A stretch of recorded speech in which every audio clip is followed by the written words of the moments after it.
Hello baby squidlets and veteran noobs, thanks for stopping by for your daily dose of vitamin yam. It's your boy Yammie Noob coming at you harder than a baby boomer, throwing snowflake comments at millennials. I started this channel to make the world of motorcycles more accessible and easier to navigate for those who are just starting to venture into the all-consuming world of two-wheeled wallet emptiers. Okay, who are we kidding? I started it because I have an ego the size of Jupiter and needed validation from strangers. Otherwise, how could I find a life of existence and meaning in the dystopian capitalist nightmare we call 2019 America? Haha, this is fine. Everything makes sense. I tell thousands of people every week to buy ball shavers. Yes, this is wonderful. Yes, absolutely, yes. Just kidding. It could be worse, boys. Manscaped sells a mean ball shaver, don't forget that. And with that in mind, I thought it was time to do a couple of videos aimed specifically at our beginner riders, but don't you worry, even you crusty old veteran riders can benefit from the occasional refresher. So stick around and maybe see if you've become a little lax on some of your riding habits. You never know. Now, if it's your first time rolling up in here, a curious and inquisitive little soul, I see you. Hey there, how's it going? Come on in, the water's just fine. We got some hot dogs, we got some juice. Make yourself at home, please. Have a nice time. Your Aunt Patty hasn't seen you in months. Go say hi. She'd love to hear how you're doing. Make sure you pass by the subscribe button bar too. You wouldn't want to miss that. Your mother cooked that up real good for you, okay? And of course, if you are a beginner rider, you have to know what's going on with our beginner bike giveaway. We've got this fresh to death FZ07 clapped out, ready to go. We're gonna pump it full of full exhaust goodness and some more goodies before handing it over to one lucky winner. Check out our link below to learn more about how you can sign up to receive it for free. Now, let's take a look at some of the 7 common mistakes newbie riders make. One of the common mistakes I see newbie riders make is not learning to countersteer. Countersteering gets a bad rap. It's brushed off as complicated, difficult to understand, and something that just doesn't make much sense to people. It seems like everyone on YouTube gives you conflicting information when it comes to this, but it's a relatively simple concept to understand. If you've ever ridden a bicycle, congratulations, you already countersteer. In fact, you probably mastered it as a kid without even realizing. Hell, you may not even realize you know how to do it right now. Countersteering is one of those things that is instinctual as long as you're not thinking too hard about it.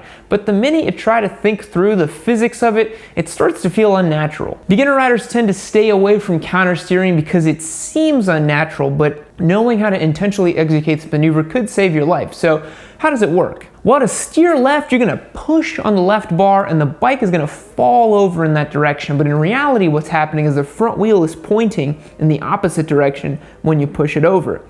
An important thing to note is the only thing that causes a motorcycle to turn is input from the bars in the direction you want to turn. And it's that horizontal input. Next time you're riding, try it. You can use one finger and just push forward on your bar and the bike will fall over in that direction. Physics, it's a thing. A twist of the wrist had a great demonstration of this as the rider jumped on his bike trying to steer using body weight and the bike just keeps going straight. Countersteering is kind of like having sex. Don't think too much about it and you'll be fine. But once you start getting in your own head about it, you're not gonna have a good time. Healthy sexual relationships, brought to you by Yammie Noob. Another mistake I see new riders make is coupling too quickly.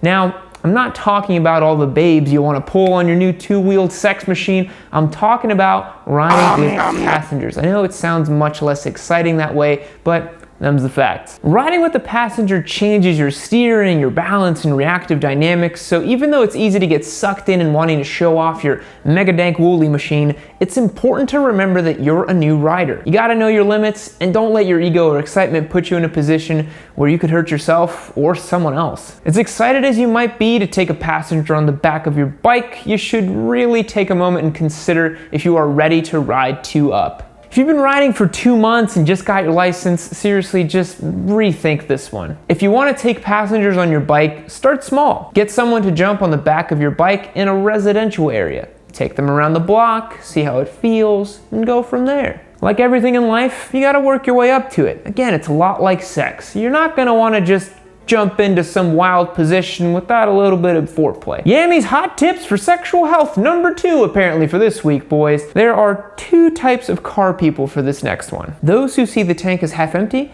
and those who know that E means they still have 10 miles left in the reservoir. That's right, the next mistake on our list is none other than running out of gas. This one may seem a little silly, but believe it or not, there are a lot of bikes that don't have a fuel gauge, and many that have only a fuel low light, and who the hell knows what that means. If that sounds a little wild, you need to know that it is in fact true. Running out of gas is actually a sort of common thing if you're on a motorcycle and kind of absent-minded. There's plenty of YouTubers actually who have been out riding and ran out of gas because they trusted that low fuel gauge a little bit too much. You should be able to find a base miles per gallon range online for your particular bike, and you'll want to keep that in mind as you're riding. Be sure to fill her up all the way and reset your trip odometer. That'll help you get a better understanding of what kind of gas mileage you can expect per tank with your riding style.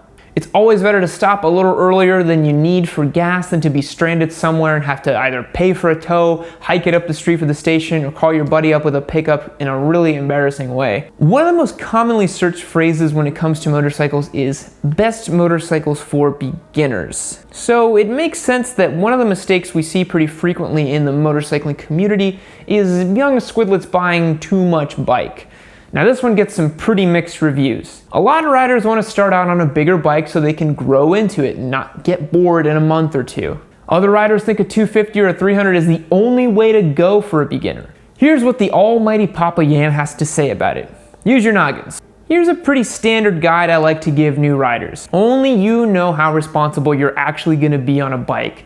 Take the level of responsibility you're claiming and divide it in half. That's about how accurate that's gonna be, and I know what you're thinking, but Yam, I really am responsible. But it's not just about how responsible you're gonna be on the bike. There's a learning curve to becoming a really good defensive motorcyclist, so just because you want to be a responsible rider doesn't mean you're going to have the capacity or skill set to do that as quickly as you might like. If you can't get your chosen bike back into an upright position by yourself, it's too much bike for you. None of us want to lay over our beloved machines, but it does happen, especially when you're just starting out. Something as mindless as not slanting your handlebars in the right way when you park can send your shiny new babe tumbling over in the parking lot.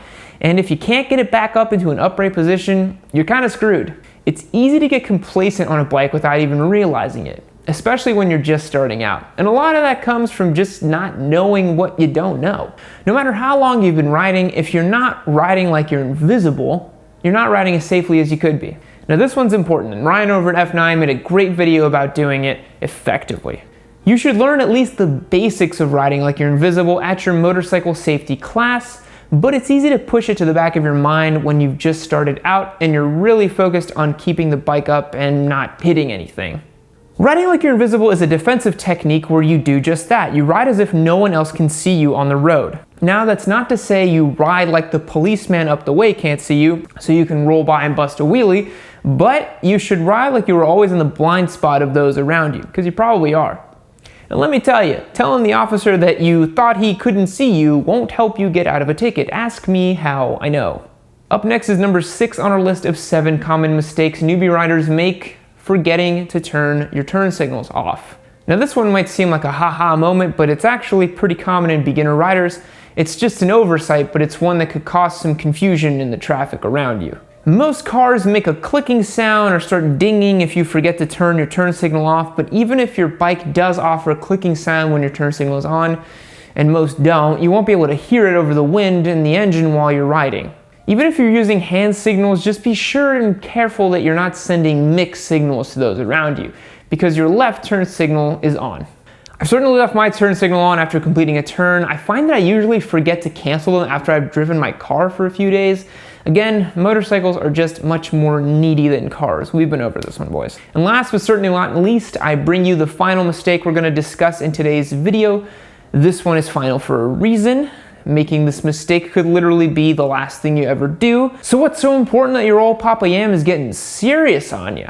It's not wearing proper gear. If you've watched anything I've posted in the last 3 years, you know that I'm a huge advocate of suiting up before you hit the road. Riding in shorts and a t-shirt with no helmet does not make you look cool, and if that's your primary reason for riding, then please, for the love of Rossi, stay off the roads. Before you start riding, you need to make sure you've got the bare necessities to help keep you safe in the event of an accident. You're gonna want to have gloves, a jacket, a helmet, and some riding boots. I always recommend full face helmets, but as long as you get one that's been properly fitted, you're miles ahead of all the douche canoes out there that aren't wearing one at all. Now, there are a lot of options out there when it comes to gear, so shop around and make sure you're purchasing gear that fits your riding style, budget, safety needs, and your climate. And in case you're thinking, well, I'm just going around the block, I don't need to be fully geared up, do I? Most accidents happen within 2 miles of your house, and plenty of riders have crashed on that one time they didn't wear gear. So don't gamble with it, folks. Wear your gears, guys and gals. It could save you from taking a permanent dirt nap. Unless you think I'm being an ATGAT Nazi, check out this great and also terrifying clip of me flying 25 feet in the air,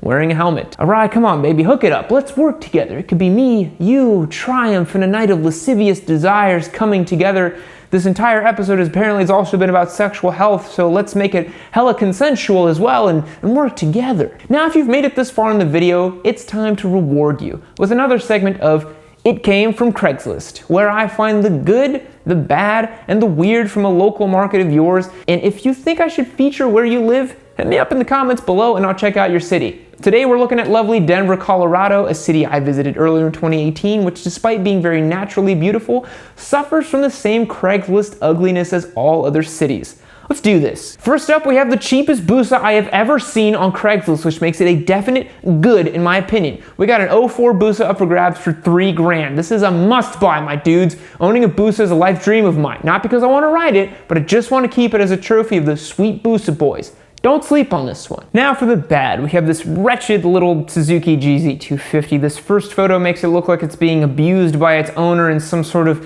BDSM snuff film. It looks forsaken, like God has forgotten about it. $2,000 gets it done, and cryptically the owner just wrote that it's $2,000. Is that the year? Is that the price? Who can say? Skip this one, my boys. And finally, for our weird, we have this vintage snow runner. Maybe it's because I'm from Texas, but I'm not really understanding what this is for. You're telling me that water becomes frozen and you glide on it like some sort of magician?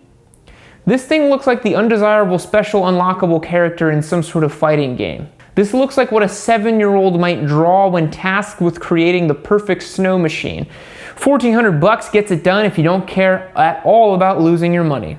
All right, my captive audience, that is it for today. Thanks for stopping by and supporting the channel. If you're new around here or for some reason you just haven't done it yet, take a second and smash the subscribe button. While you're down there, go ahead and hit the bell to the right to make sure that you stay in the know for all things Yammie Noob. We got a lot of great things coming up in 2019, and hitting that bell will make sure you get real-time notifications anytime we make an announcement over here on the old YouTube. Seriously, we're giving away not 1, but 2 bikes already this year. Who else is doing that? Nobody. No one else is doing it. Nobody. We are infinite. We are vast. We cannot be stopped. Yes, I will catch you next time. Yes, I love you. Bye-bye. Fact. According to some former astronauts, space has a distinct odor that hangs around when they come back from a spacewalk. The smell of seared steak. Sweet, sweet, succulent steak. Goodbye.